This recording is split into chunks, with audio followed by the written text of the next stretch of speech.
The Weeping House, a complete story. The morning Mrs. Edith Hartwell knocked on my door, I was 73 years old and convinced I'd seen everything life had to offer. I was wrong. She stood on my porch in her floral housecoat, her steel gray hair twisted into curlers, clutching a casserole dish like a shield. Her lips were pressed into a thin line of disapproval that seemed to have been drawn there with a ruler. "Dr. Monroe," she said, her voice sharp enough to cut glass. "We need to talk about the child." I blinked at her through my bifocals, my arthritic fingers still wrapped around my morning coffee mug.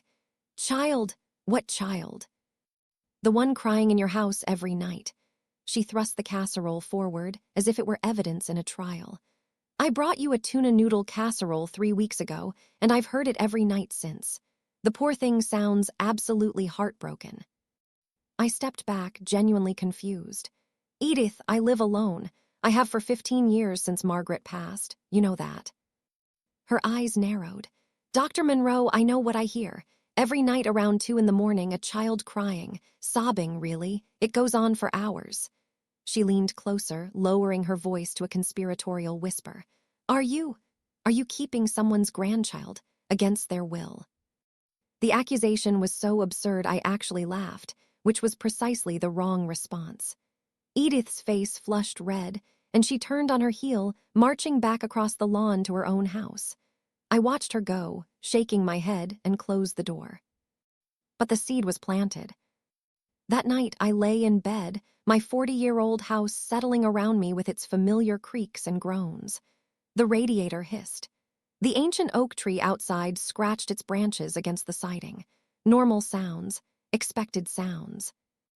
And then, at 2:17 a.m., according to the glowing numbers on my bedside clock, I heard it. A child crying. It was faint, muffled, as if coming from behind walls or beneath floors. The sound was heartbreaking, not the angry wail of a tantrum, but the deep, gulping sobs of genuine despair. I sat up so fast my back protested with a sharp pain. "Hello," I called out, my voice hoarse with sleep. "Is someone there?" The crying continued, unchanging in pitch or intensity. I grabbed my robe and my old baseball bat, a Louisville Slugger I'd kept since my minor league days 50 years ago, and made my way through the house. I checked every room. The 2 spare bedrooms that had once belonged to my children, now grown and living in different states. The bathroom, the closets, the basement with its cobwebs and mothball smell. The attic, accessed by a creaking pull-down ladder. Nothing. But the crying continued, seeming to come from everywhere and nowhere at once. By the time I gave up searching, my hands were trembling. I returned to bed but didn't sleep. At 5:43 a.m., the crying stopped as abruptly as it had begun, as if someone had flipped a switch. I sat there in the growing light of dawn, wondering if Edith was right to worry about me. Maybe I was losing my mind.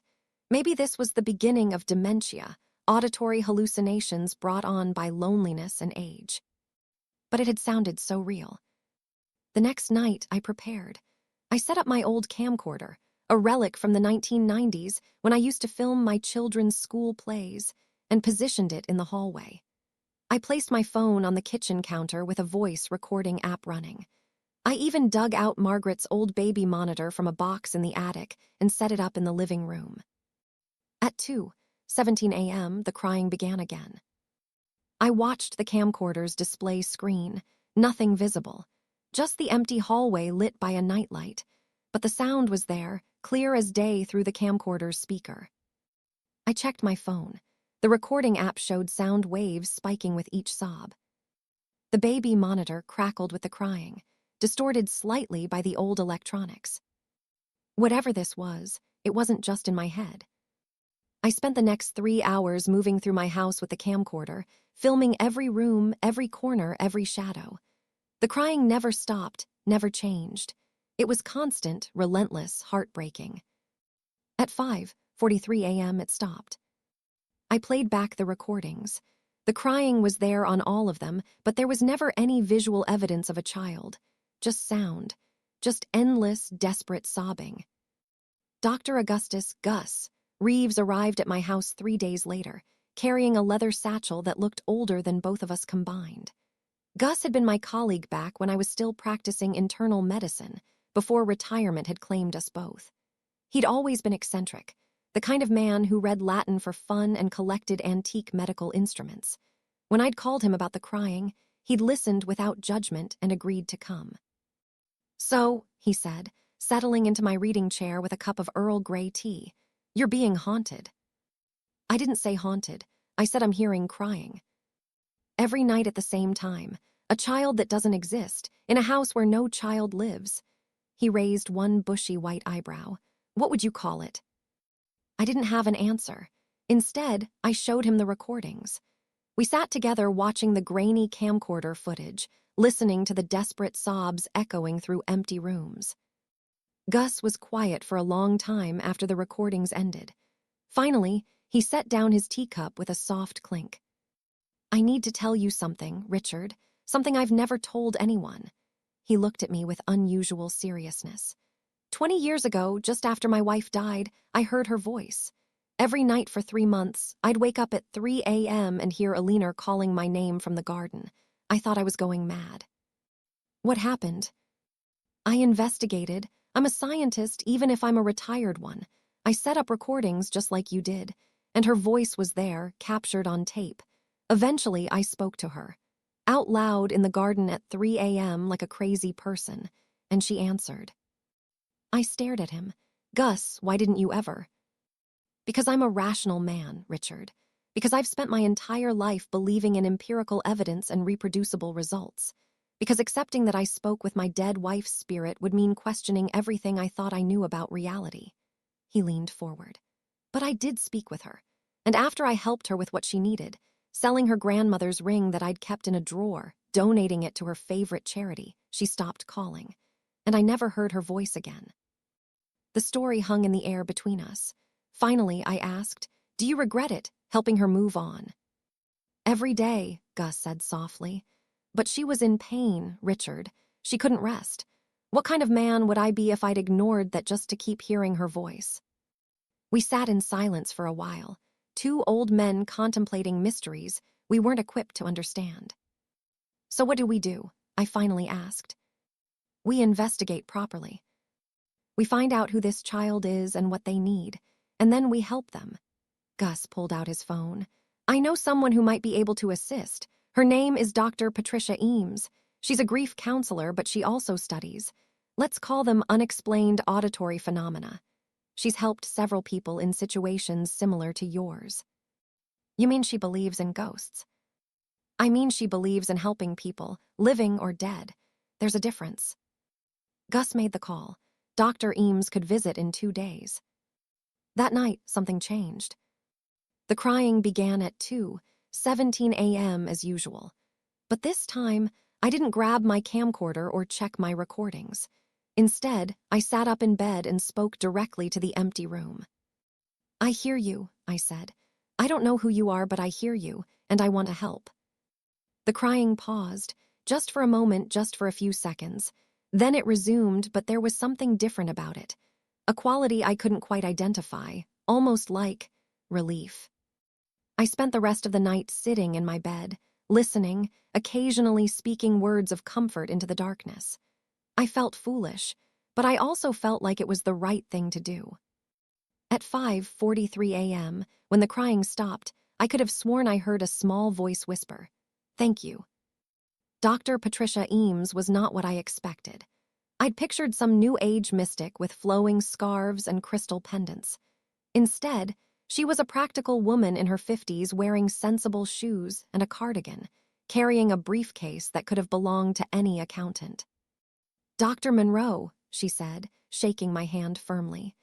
"Thank you for allowing me into your home. Gus has told me about your situation." I'm not sure situation is quite the right word.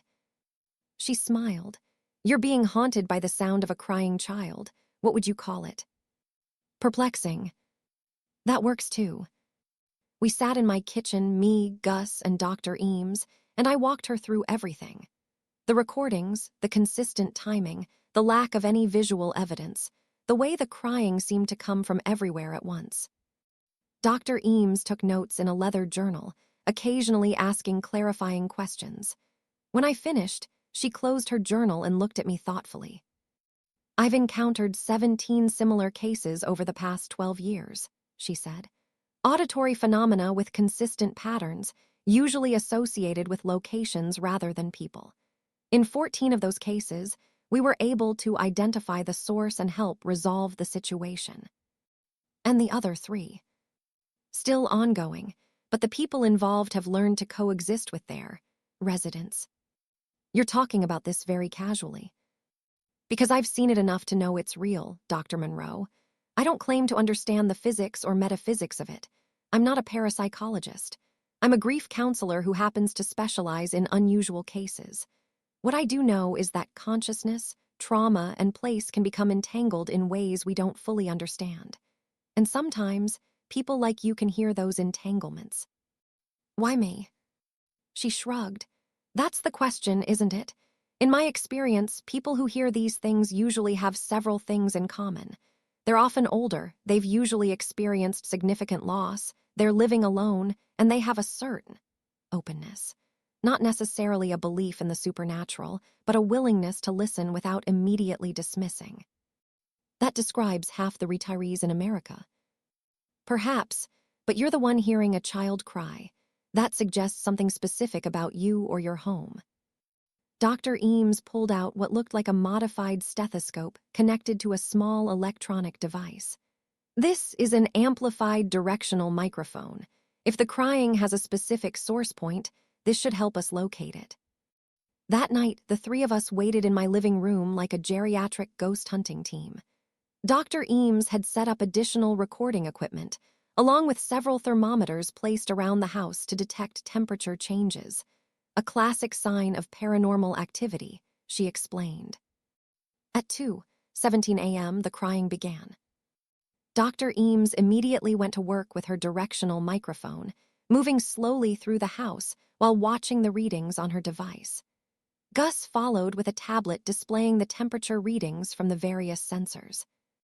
"The sound is coming from below," Dr. Eames announced after 20 minutes of careful measurement. "Specifically from beneath the foundation. The acoustic properties suggest a confined space, possibly underground." "There's nothing under my house except foundation and dirt," I said. "Are you certain? What about a crawl space, a basement, an old utility access?" "I have a basement, but the crying doesn't seem louder there. If anything, it seems quieter when I go down." Dr. Eames frowned, taking more readings. "That's unusual. The sound should intensify as you get closer to the source." "Unless the source is trying to reach the living space above," Gus suggested. "If this is a spirit, maybe they're calling up toward where people would be, not down toward where they are." We spent 3 hours mapping the sound throughout the house. Dr. Eames created a detailed acoustic profile, measuring the crying's volume and clarity in every room. When the crying stopped at 5:43 a.m., she spread her notes across my kitchen table and studied them carefully. "The epicenter is definitely beneath your house, somewhere near the center of your foundation. But the pattern is strange. It's as if the sound is trying to escape from underground, pushing upward through the structure." "What does that mean?" "It means whoever this is, they're trapped below. Or at least, that's where their strongest connection to this world exists." She looked at me seriously. "Dr. Monroe, I think we need to find out what's under your house. Not just foundation and dirt. Something specific. Something with a history." The Millbrook Public Library smelled of old paper and industrial carpet cleaner.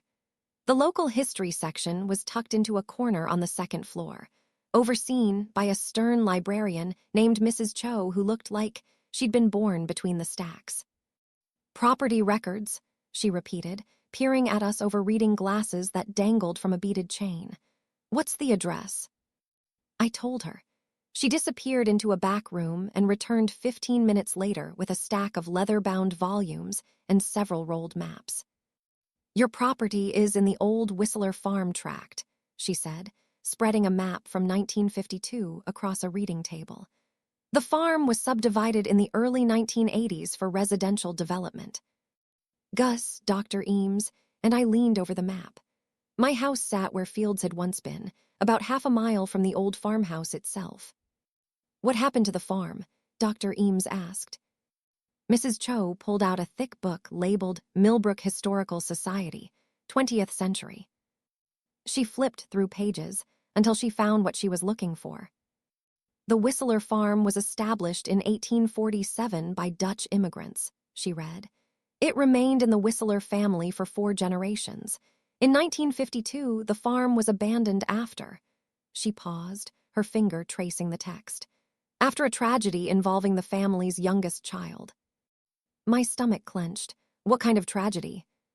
She looked up at us, her expression grave. The child disappeared, 7-year-old Emma Whistler. She vanished from the farm on October 12, 1952, and was never found. The family searched for months. The entire town searched. Police, volunteers, search parties combing every inch of the property.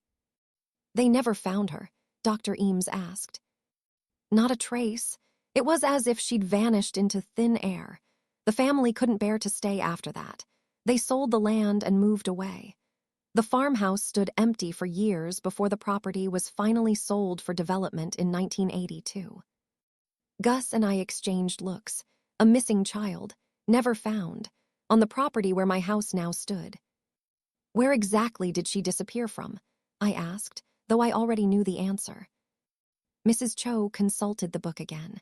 The fields behind the farmhouse. The article says she was playing near an old well that had been covered over years earlier. Some thought she might have fallen in, but when they dug it up, they found nothing. The well had been properly sealed. Sealed or filled in? Dr. Eames asked sharply. Mrs. Cho looked at the text again. It says, the well had been covered with boards and the opening secured, but I don't see any mention of it being filled with earth. So there could have been an open shaft beneath the boards, Gus said slowly. Possibly, but they checked it. The article says they investigated the well thoroughly. Do you have more detailed property maps? Dr. Eames asked. Ones that show where structures used to be, specifically wells, cisterns, any kind of underground features. Mrs. Cho did. 20 minutes later, we stood looking at a 1950 survey map with a sick feeling growing in my stomach. According to the map, an abandoned well had sat almost exactly where my house's foundation was now located. They said they checked it, I said weakly.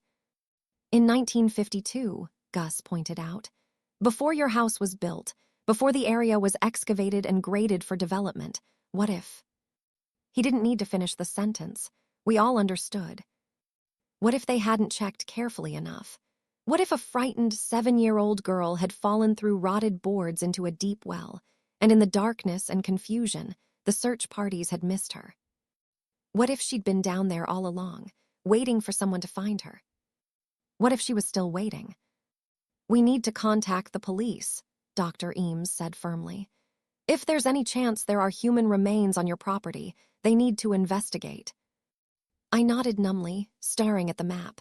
The well had been right there, right beneath where my living room was now, where I'd heard the crying every night for weeks. Emma Whistler had been 7 years old, the same age her crying sounded. October 12, 1952, 71 years ago. 71 years of waiting in the dark. Officer Janet Reeves sat in my kitchen with a coffee cup and a deeply skeptical expression. She was in her 40s, efficient, and clearly thought we were wasting her time. Let me understand this correctly, she said. You want to dig up your basement floor because you hear a ghost crying, and you think it's a child who went missing 70 years ago. Not just any child, Dr. Eames interjected. Emma Whistler. There are documented records of her disappearance from this property. The case was never solved. And you think she's been, what, haunting this house? We think her remains might be beneath the foundation, Gus said. Specifically, we believe she may have fallen into an old well that was on this property. A well that was never properly searched or filled in before the land was developed. Officer Reeves sighed and pulled out her phone. She made several calls, speaking in low tones. I heard phrases like historical cold case and possible remains, and yes, I know how it sounds. Finally, she turned back to us. I spoke with my captain and checked the missing persons database. Emma Whistler is listed as a cold case. Disappeared October 12, 1952. Never resolved. Because of the age of the case and the historical significance, the captain is willing to authorize a preliminary investigation. So you'll help? I asked. I'm calling in a ground-penetrating radar team. If there's an old well or any significant underground void beneath your house, they'll find it. But Dr. Monroe, I need to be clear. This is a substantial undertaking. If the radar shows nothing, that's the end of it. We're not tearing up your foundation on the basis of unexplained sounds. I understand. She softened slightly. I will say this, I looked up the Emma Whistler case after Gus called. It was huge news at the time. The whole town searched for months. Her parents never recovered. If there's any chance we can bring closure to that family, even after all these years, it's worth investigating. The ground-penetrating radar team arrived the next afternoon. They consisted of 2 technicians, David Chen, a young man who looked barely out of college, and Maria Santos, a woman in her 30s with the confident air of someone who knew exactly what she was doing. GPR can detect variations in soil density, voids, metal objects, and potentially organic materials down to about 30 feet, Maria explained as they unloaded equipment from their van. If there's an old well under your house, we'll find it. They spent 4 hours methodically scanning my basement floor, pushing the radar equipment back and forth in a grid pattern while David monitored readouts on a laptop. We waited upstairs, me, Gus, Dr. Eames, and Officer Reeves. The tension was thick enough to cut with a knife. I kept thinking about Emma Whistler. What had she been like? What had her last moments been like, falling into darkness, calling for help that never came? Got something, David called up the basement stairs. We all rushed down. The technicians had marked a large circle on my basement floor with chalk. There's definitely a void here, Maria said, pointing to the laptop screen showing colorful layers of subsurface material. Approximately 8 feet deep, cylindrical shape, about 4 feet in diameter at the top. It's been partially filled with loose material, probably dirt and rubble, but there's still a significant void space at the bottom. Could it be a well? Officer Reeves asked. The dimensions are consistent with a hand-dug well from the late 1800s or early 1900s. And look here. She pointed to some anomalies in the scan. These darker areas at the bottom could be water. Or they could be organic material that's broken down over time. Officer Reeves took a deep breath. Organic material like a human body, yes. The room fell silent. We all stared at the chalk circle on the basement floor. What do we do now? I asked quietly. Now we excavate, Officer Reeves said. I'll need to call in forensics and get approval for a full investigation. This is officially a potential crime scene. It's not a crime scene, Dr. Eames said softly. It's a grave, an accidental grave for a little girl who's been waiting 71 years to be found. That night, the crying was different. It started at 2:17 a.m. as always, but this time between the sobs there were words, faint but unmistakable. Help me, please. I sat up in bed, my heart racing. Emma, I called out. Emma Whistler. The crying stopped instantly. The silence was so complete it felt oppressive. I could hear my own heartbeat, the clock on the wall, the wind outside. Then, from directly beside my bed, so close I felt the breath of it. You know my name. I turned on the lamp with shaking hands. Nothing, no one, but the voice had been real. We found you, Emma. We know where you are. We're going to bring you home. Home? The voice sounded so small, so young, so hopeful. Can I go home to Mama? My throat tightened with emotion. Your Mama isn't. Emma, it's been a long time, but we're going to take you out of the dark. We're going to make sure everyone knows what happened to you. We're going to give you a proper rest. I fell, she said, and now the voice was moving around the room as if she was packing. The boards broke. I fell down, down, down. I called for Mama and Papa, but nobody came. I called and called until my voice was gone. The water was so cold. I couldn't climb out. The walls were too slippery. Oh, Emma, I'm so sorry. It was dark for so long, days and days and days. I got so tired. I just wanted my mama to sing to me. She always sang to me when I was scared. I felt tears running down my face. What did she sing? Emma's voice, when it came, was melody without words. A lullaby hummed in the darkness by a child who'd been alone and afraid for 7 decades. I found myself humming along, though I didn't know the tune. It seemed like the right thing to do. When the melody ended, Emma's voice was calmer. You'll really find me. You'll bring me up from the dark. I promise.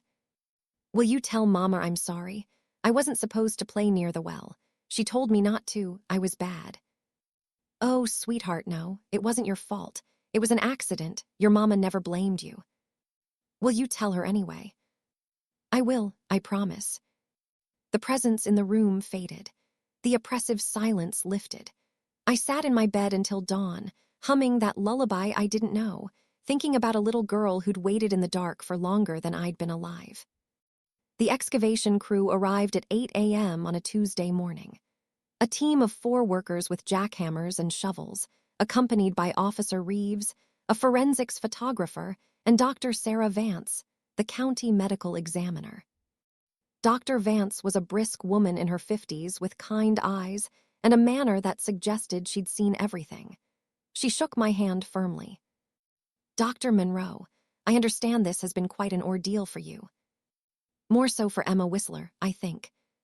She nodded approvingly. Let's see if we can finally bring her home. The sound of jackhammers breaking through concrete was deafening. I retreated upstairs with Gus and Dr. Eames, unable to watch but unable to leave. Are you all right? Dr. Eames asked gently. I spoke with her last night, with Emma. She asked me to tell her mother she was sorry. Gus reached over and squeezed my shoulder. You gave her something no one else could. You listened.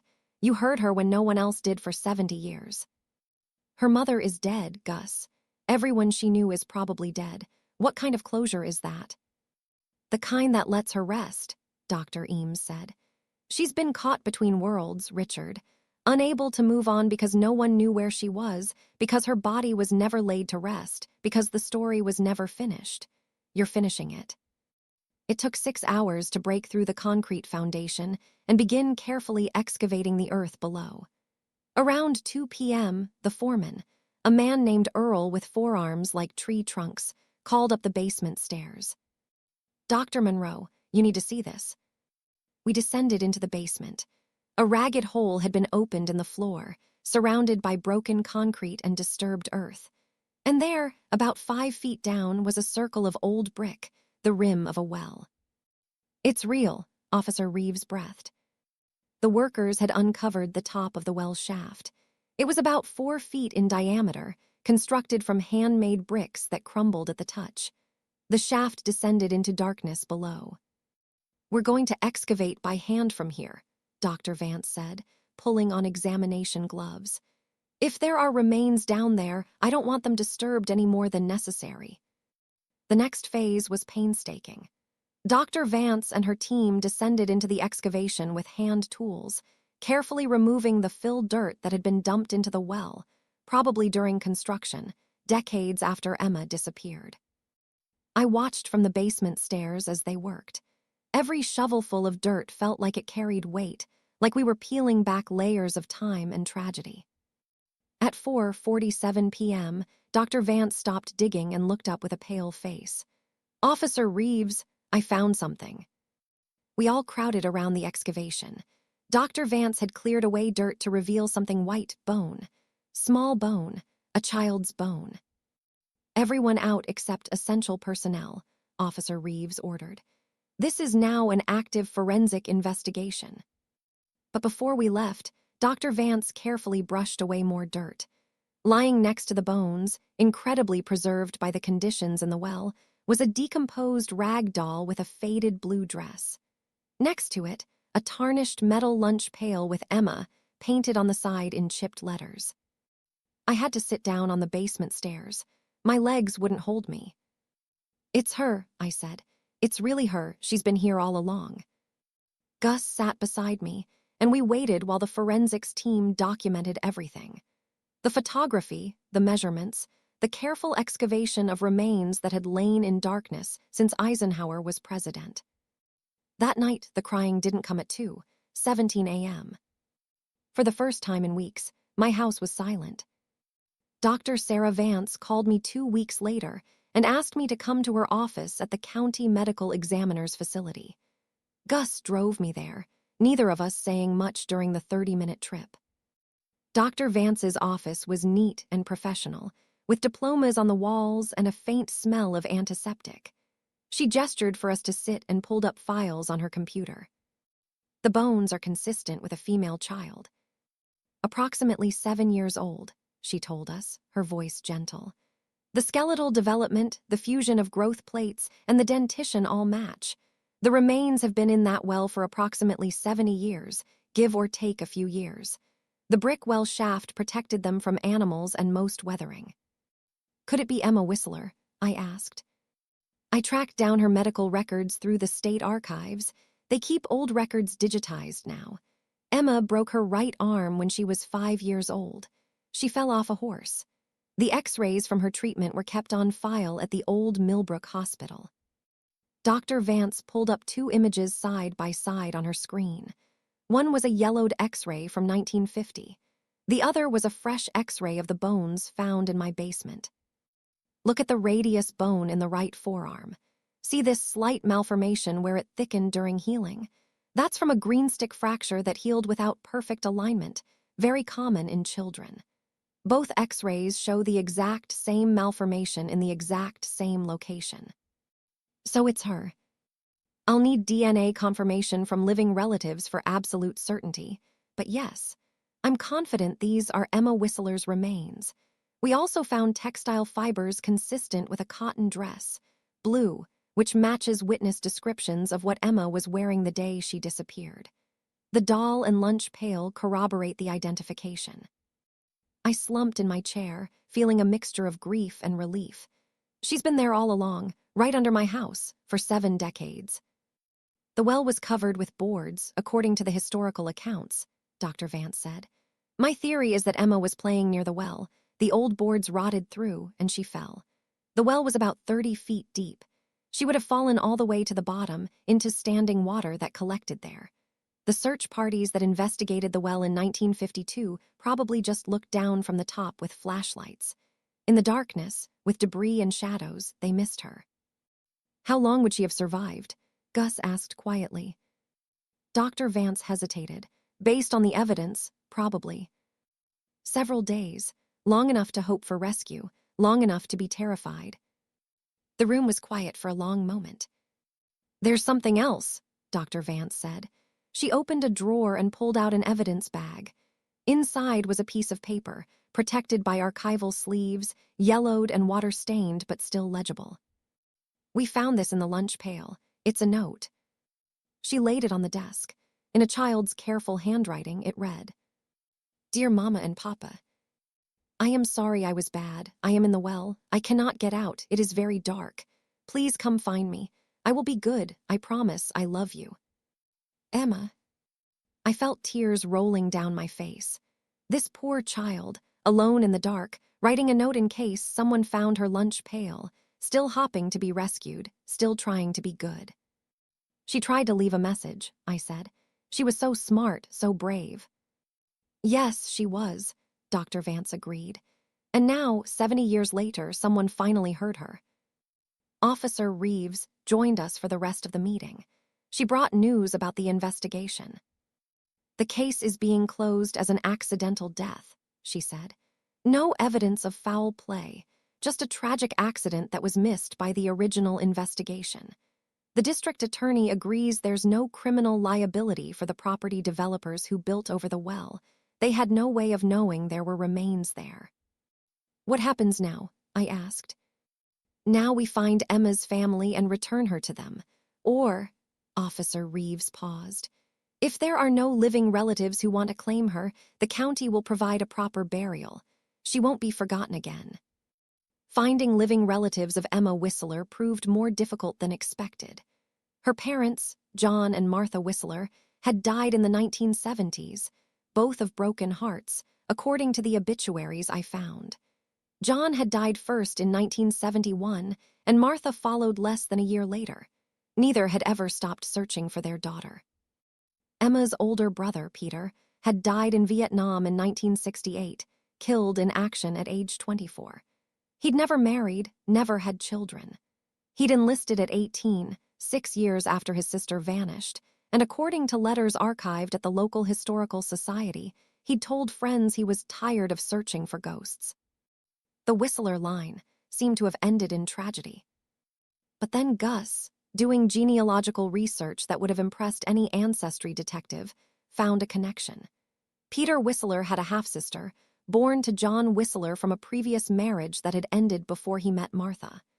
Her name was Helen Crane, and she'd moved to California in 1955, 3 years after Emma disappeared.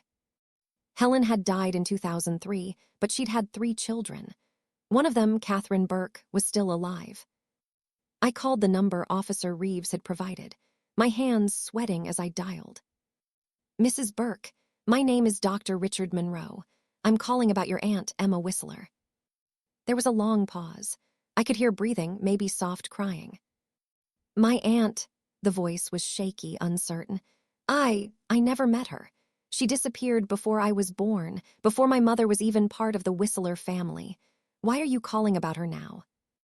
I explained everything. The crying I'd heard, the investigation, the remains found beneath my house. Catherine Burke listened in silence except for occasional gasps or quiet sobs. When I finished, she was crying openly. "All these years," she said, "my mother told me about Emma, about how the family was destroyed by her disappearance. My grandfather, John Whistler, he was never the same. He married my grandmother after Emma's mother couldn't cope anymore. They divorced over the grief.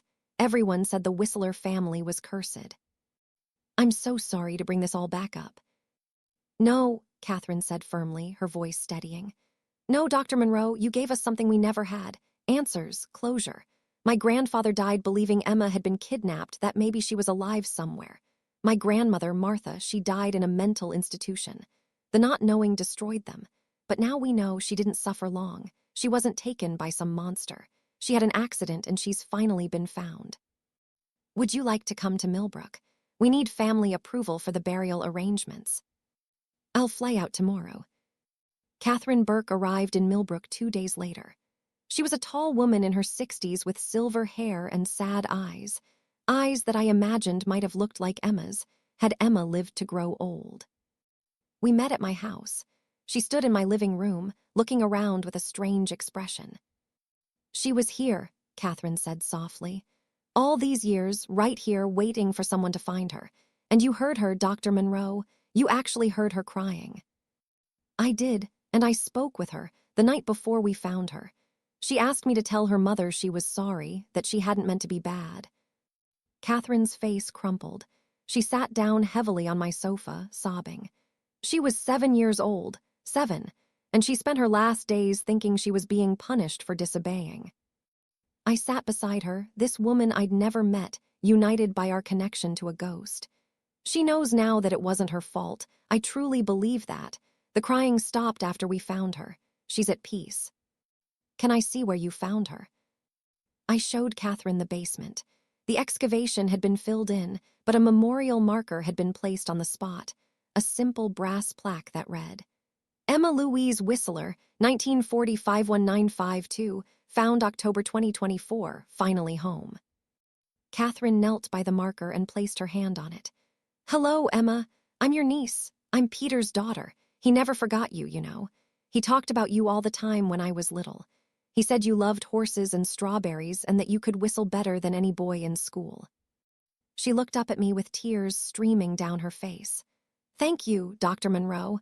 Thank you for listening when she called out. Thank you for caring about a little girl you never knew." I feel like I did know her, at the end. We spent the next several days making arrangements. Catherine wanted Emma buried in the Millbrook Cemetery, next to her parents. The town rallied around the effort. Local businesses donated services, volunteers cleaned up the old Whistler family plot, and the newspaper ran a story about Emma's life, not just her death. The article included photos from the Historical Society. Emma on her horse, Emma with her brother Peter, Emma at her 7th birthday party just months before she died. She had been a real child with a real life, not just a mystery or a ghost story. The funeral was set for October 12, 2024, exactly 72 years after Emma disappeared. The day of Emma Whistler's funeral was unseasonably warm for October, with golden sunlight filtering through the trees of Millbrook Cemetery. More than 100 people came, far more than I expected for a child who'd been dead for 70 years. Catherine Burke stood at the front with her 2 adult children, Emma's great-niece and great-nephew. But behind them were townspeople, historical society members, and people who'd heard the story and felt compelled to bear witness. The pastor was a young man named Reverend Thomas Chen, who handled the unusual situation with remarkable grace. He spoke about lost children, about prayers finally answered, about the mysterious ways in which justice sometimes arrives. Emma Whistler waited a long time to come home, he said, his voice carrying across the assembled mourners. 72 years. That's longer than most of us will live. She waited in darkness and silence, forgotten by the world but not forgotten by God. And when the time was right, when the right person was in the right place, her voice was finally heard. He gestured to me. Dr. Monroe didn't have to investigate the sounds he heard. He didn't have to believe they were real. He could have dismissed them as the tricks of an old house or an aging mind. But he listened. He cared. And because of that, Emma gets to rest beside her parents. Her family gets closure. And we all get reminded that even the smallest, quietest voice deserves to be heard. There was a small white casket at the front, child-sized, heartbreaking in its simplicity. Inside were Emma's remains, along with her doll and her lunch pail. Catherine had insisted on including them. She held on to them, Catherine had said. In the dark, alone, she held on to the things that made her feel safe. They should stay with her. When it came time for eulogies, Catherine stood and spoke about the family she'd never met.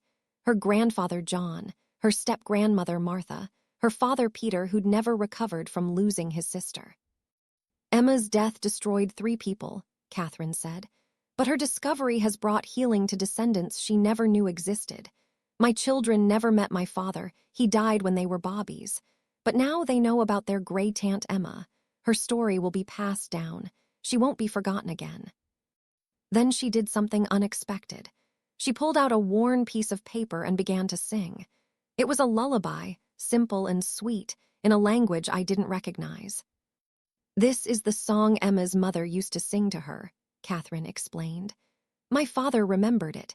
He taught it to me before he died. It's Dutch, a song Martha's grandmother taught her. It's about a little girl who gets lost but finds her way home when she follows the sound of her mother's voice. Her voice was shaky but sincere as she sang. Other people joined in, humming the melody even if they didn't know the words. The sound drifted across the cemetery, soft and gentle and achingly sad. When the song ended, there wasn't a dry eye in the cemetery. They lowered Emma's casket into the ground between her parents' graves. The headstone was beautiful, white marble with angels carved into the top. Emma Louise Whistler. Strawberry Girl. April 15, 1945, October 12, 1952. Lost but never forgotten. Found and finally home. As people began to leave, I lingered by the grave with Gus and Dr. Eames. Catherine joined us, and we stood in silence for a while. Do you think she's really at peace? Catherine asked. Before I could answer, a breeze picked up, warm and gentle, carrying the scent of strawberries even though it was October. The wind rustled through the trees, and for just a moment, I could have sworn I heard a child's laughter. Catherine heard it too, her eyes widened. Was that? I think Emma is saying thank you, Dr. Eames said softly, and goodbye. The breeze faded. The cemetery was quiet again. She's home, I said with certainty. She's finally home. The story hit local news first, then regional, then national, then international. Child's 70-year-old remains found after homeowner hears her crying made for compelling headlines. By the end of the week, my phone wouldn't stop ringing. Reporters camped on my lawn. News vans blocked my driveway. A true crime podcast wanted to interview me.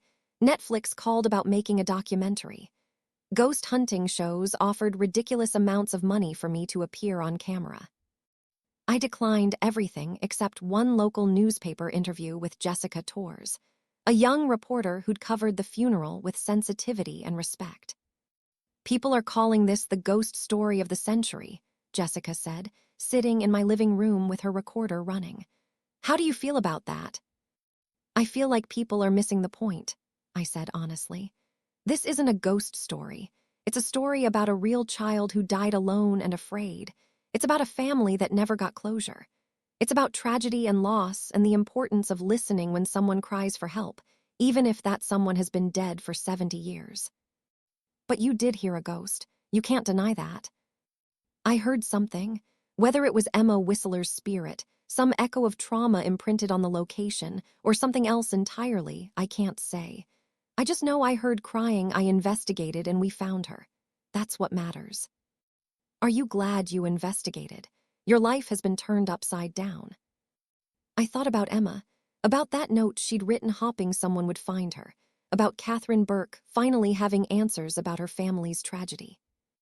A child was lost. A family never had closure. If my disrupted routine and loss of privacy brought peace to someone who waited 72 years for it, then yes, I'm glad. I'd do it again.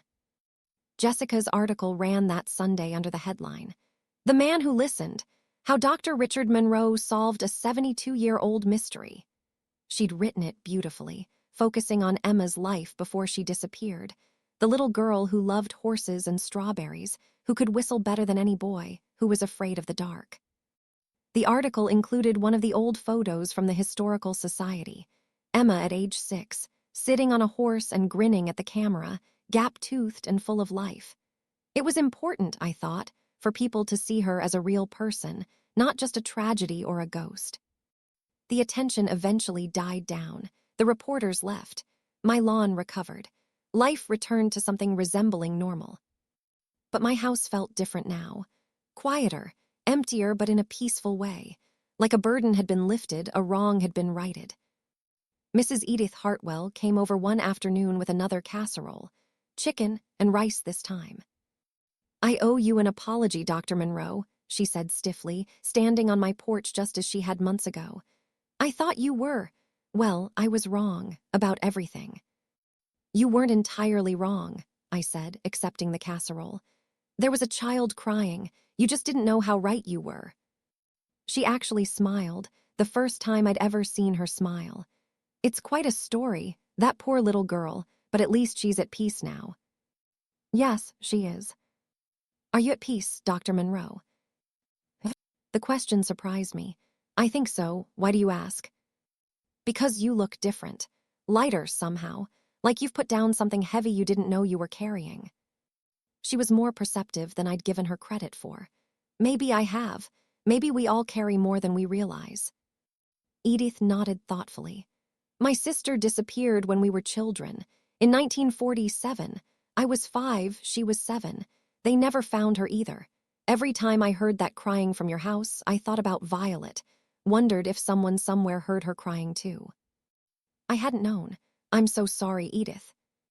"It was a long time ago. But watching you find Emma, watching her family get closure, it helped. Even though Violet will probably never be found, knowing that some lost children do come home eventually, it helps." After she left, I stood on my porch for a long time, thinking about all the lost children, all the unanswered questions, all the families still searching for closure they might never find. Emma had been lucky in a terrible way. She'd been found. She'd been given a voice. She'd been brought home. How many others were still waiting? 3 months after the funeral, I received a letter. It had been forwarded through Officer Reeves, and the envelope was addressed in shaky handwriting that spoke of advanced age. Inside was a letter from a woman named Dorothy Prescott, living in a retirement community in Florida. "Dear Dr. Monroe," it began. "I am 91 years old, and I was Emma Whistler's best friend. We were both 7 in 1952. I have carried guilt for 72 years that I want to share with someone before I die. The day Emma disappeared, we were supposed to play together. We had plans to meet at the old well on her family's farm. It was our secret hideout. We weren't supposed to go there. The adults had told us it was dangerous, but we were 7 and thought we knew better. But that morning, I was angry at Emma because she'd beaten me in the spelling bee at school. I was jealous and petty, the way children can be. I wanted to be the one who got the blue ribbon. I wanted to be the best at something. So I didn't go to meet her. I left her waiting there alone. When they said she disappeared from near the well, I knew. I knew I should have been there. Maybe I could have stopped her from going on the boards. Maybe I could have gotten help when she fell. Maybe she wouldn't have died if I'd just kept our playdate. But I was too ashamed to tell anyone. I was a coward.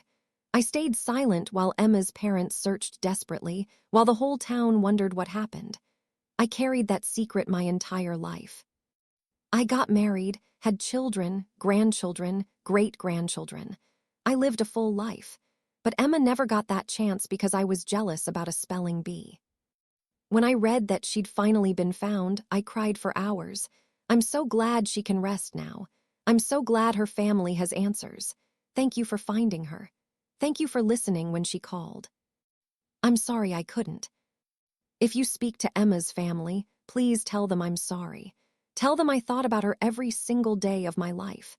Tell them I hope Emma can forgive me because I never forgave myself. Sincerely, Dorothy Prescott, née Richardson. I read the letter 3 times, my heart aching for this old woman who'd carried such a burden for so long. I wrote back immediately. Dear Dorothy, thank you for your letter. I cannot imagine how difficult it was to write after all these years. I want you to know something important. Emma's death was not your fault. You were a child. Children get angry with their friends. It's normal. You had no way of knowing what would happen that day. If you had been there, you both might have fallen. You might have died too. Or Emma might have gone to the well on a different day when you weren't there.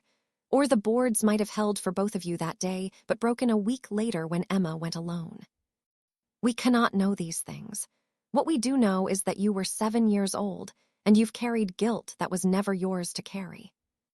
I shared your letter with Emma's niece, Catherine Burke. She asked me to tell you that Emma's family holds no blame toward you. The only fault lies with the adults who left a dangerous well poorly covered, and with the search parties who failed to look carefully enough. Catherine also asked me to tell you this. When I spoke to Emma, and I truly believe I did, she didn't mention you with anger. She talked about wanting her mother, about being afraid of the dark, about hopping to be found. If she remembered your fight at all, it wasn't important enough to mention. Children forgive easily what adults never forget. Emma is at peace now. Perhaps it's time for you to find peace too. With respect and compassion. Dr. Richard Monroe. I mailed the letter and thought that would be the end of it. But 2 weeks later, I received another letter from Dorothy. Dear Dr. Monroe, your letter was the kindest gift I've received in 91 years. I read it to my daughter, who cried with me. She said I should have told someone years ago that carrying this secret hurt me more than the truth ever could have. I'm going to tell my grandchildren about Emma, about our friendship, about what happened, about the importance of speaking up when you carry a burden. Maybe some good can come from my silence after all, a lesson learned, even if it took 72 years. I'm also sending a donation to the Millbrook Historical Society in Emma's name. They're creating an educational program about child safety in rural areas, using Emma's story. If her death can save even one child from a similar fate, then perhaps there's meaning in the tragedy. Thank you for giving me permission to forgive myself. I didn't think that was possible, but you made it so.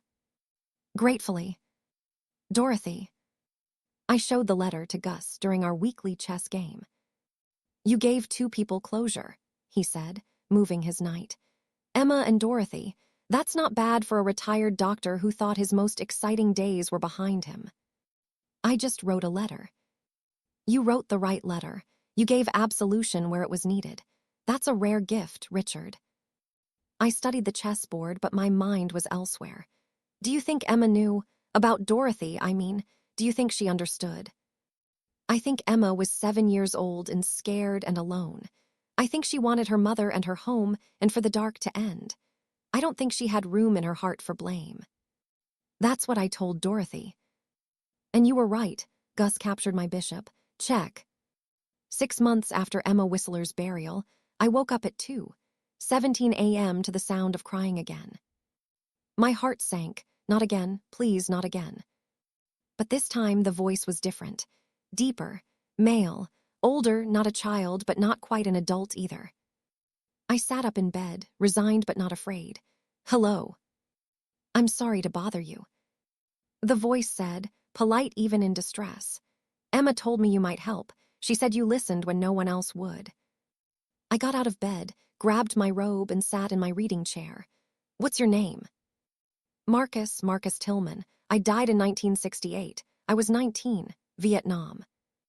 I'm Richard Monroe. Tell me what you need, Marcus. Over the next hour, Marcus told me his story. He'd been drafted at 18, sent to Vietnam 3 months later. He'd died in an ambush on March 15, 1968, one of the more than 500 American soldiers killed that month in a war most people back home didn't understand or support. His body had been returned and buried in Arlington National Cemetery with full military honors.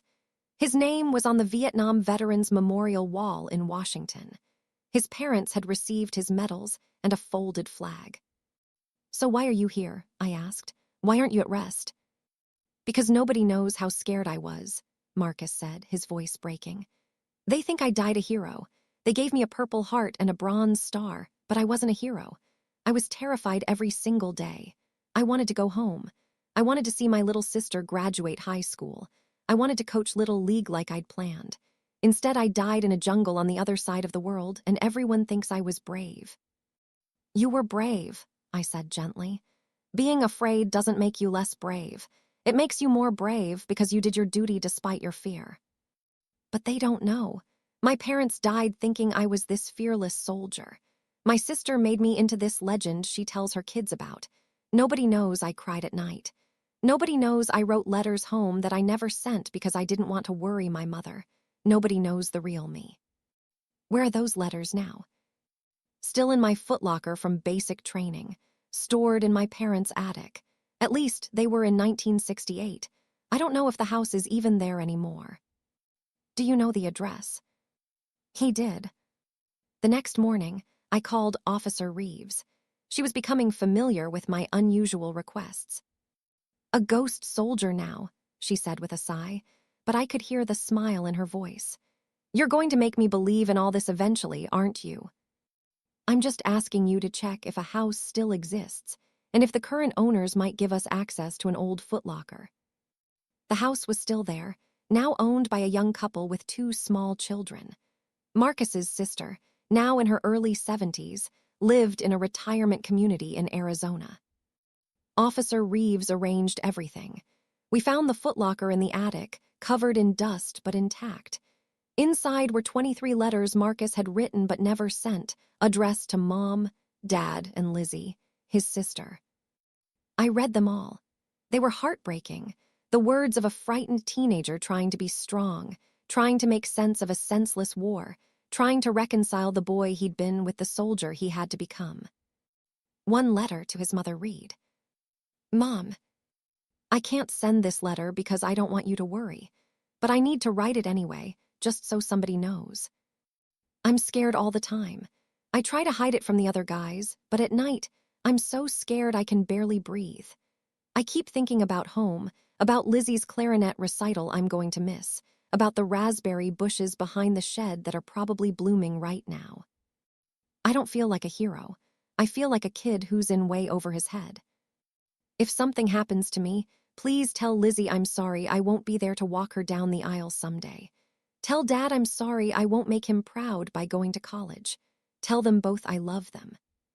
And please, if you remember me at all, remember that I tried. I really tried to be brave. Love. Marcus. I called Marcus's sister, Lizzie Thompson, and told her we'd found her brother's letters. I thought I'd lost everything of Marcus's, she said, crying over the phone. Our parents' house was sold after they died. I thought his things were gone forever. There are 23 letters. Would you like me to send them to you? Yes, God, yes, please. I shipped the letters to Arizona. A week later, Lizzie called me back. Dr. Monroe, I don't understand how you found these, and part of me doesn't want to know. But thank you. Thank you for giving me back my brother. What do you mean? The Marcus in these letters. He's the brother I remembered. Not the legendary war hero everyone talked about, but the scared kid who loved baseball and hated Brussels sprouts and wanted to teach 5th grade. Reading these, I feel like I got to say goodbye to the real him. That night, Marcus appeared one last time. Thank you, he said simply. Lizzie knows now. She knows I was scared and she loves me anyway. I can rest now. She always loved you, Marcus. Your fear doesn't change that. I know that now. And Dr. Monroe, Emma says hello. She says you should get a dog. She says you're too lonely in this big house. I laughed, surprised. She said that. She worries about you.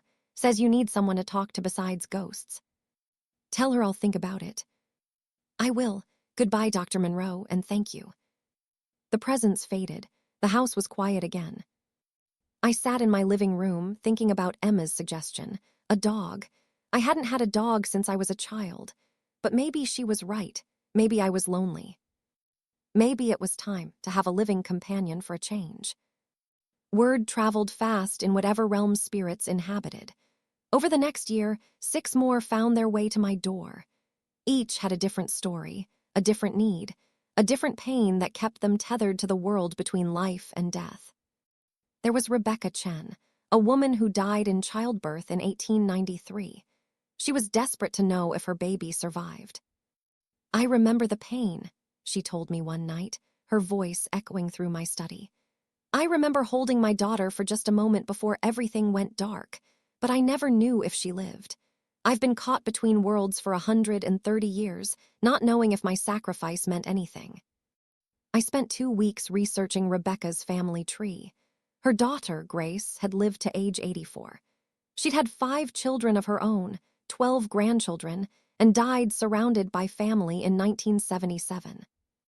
She lived, I told Rebecca. Your daughter lived a long, happy life. You saved her.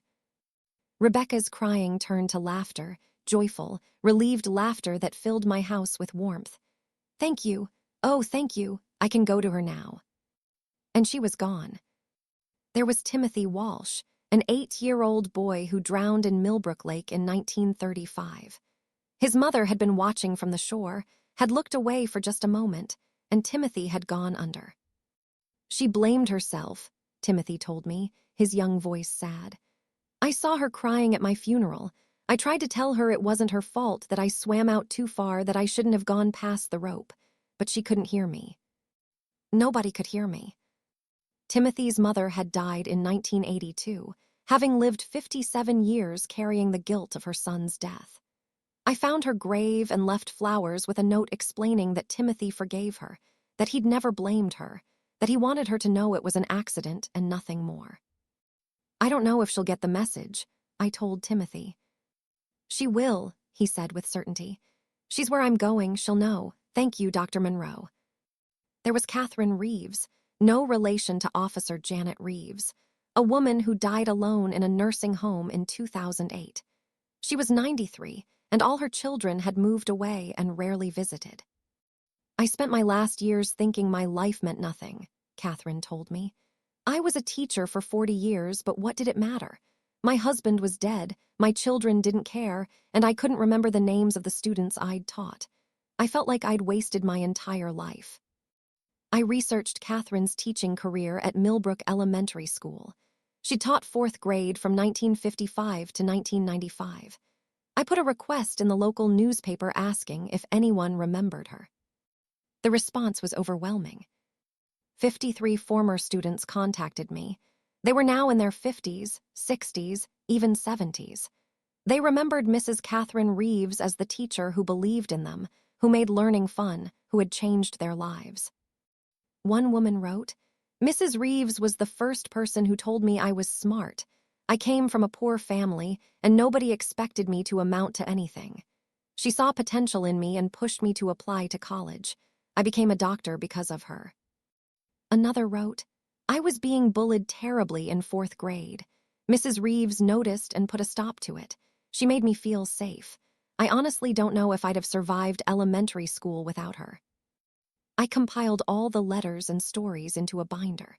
Then I visited the library and asked if they could host a memorial event for Catherine Reeves. 34 of her former students came. They shared stories, laughed at memories, and cried at how much this one teacher had impacted their lives. The library agreed to name their children's reading room after her, the Catherine Reeves Learning Center. That night, Catherine appeared in my study, and for the first time, I could see her, a faint, shimmering outline of an elderly woman in a floral dress. They remembered, she said, her voice full of wonder. They actually remembered me. You changed their lives, Catherine. How could they forget? I thought I was forgot. I thought I died alone and unmourned. You died alone, but you were never unmourned. And you're not forgot. You never will be. She smiled, the most beautiful smile I'd ever seen. Thank you, Dr. Monroe. I can rest now. I can go knowing I mattered. You mattered very much. She faded away, and I was alone again. Each spirit that came taught me something. About compassion, about listening, about the importance of closure. About how the smallest actions, a found letter, a memorial event, a message delivered, could transform pain into peace. Gus watched this transformation with fascination. You've become something, he said during one of our chess games. A bridge between worlds, a psychopomp. A what? A guide of souls. Someone who helps the dead transition to whatever comes next. It's an ancient role found in cultures around the world. I'm just an old man who can hear things. No, Richard, you're much more than that now. You're a witness. You validate suffering and transform it into peace. That's sacred work. Dr. Patricia Eames agreed. She'd been visiting regularly, documenting my experiences and helping me develop protocols for investigating cases. What you're doing naturally, Richard, is what hospice workers and grief counselors train years to do, helping people find peace at the end of their journey. You're just doing it for people whose journeys ended decades ago. I never wanted this, I admitted. I was happy being retired, playing chess with Gus, living my quiet life. But would you give it up now? If you could go back to before Emma and never hear her crying, would you? I thought about Emma, finally at rest beside her parents, about Marcus's sister reading his letters, about Rebecca knowing her daughter lived, about Catherine learning she mattered. No, I said, I wouldn't give it up. Then you found your calling, even at 74 years old. Maybe she was right. Maybe this was what I'd been meant to do all along, and it had just taken 7 decades to find my way to it. Dr. Eames helped me formalize what I was doing. We created protocols for investigating claims, documenting experiences, and finding historical records and living relatives. If we're going to do this properly, she said, we need a structure, a way to help people, living and dead, find closure in a systematic way. We formed the Listener Project as a nonprofit organization. Our mission statement was simple: to provide closure through compassionate investigation of unresolved deaths and unexplained phenomena. Gus became our research director, using his love of history and genealogy to track down records and living relatives. Officer Janet Reeves, now retired, volunteered as our investigator.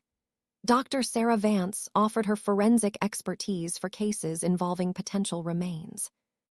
Even Mrs. Edith Hartwell got involved, organizing community outreach and managing our website with surprising technical skill. I may be 79, she said when I expressed surprise, but I'm not dead yet. And after what happened with Violet, I want to help other families find the answers mine never got. Word spread. Within 6 months, we were receiving requests for help from across the state. Not all cases involved spirits.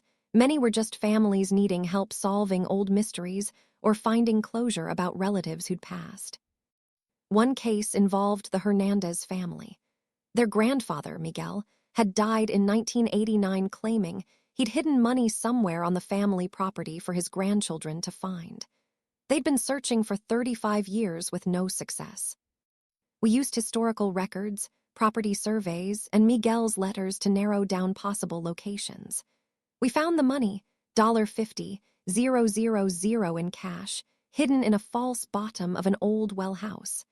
Miguel had wanted his grandchildren to work together to find it, a final lesson in cooperation.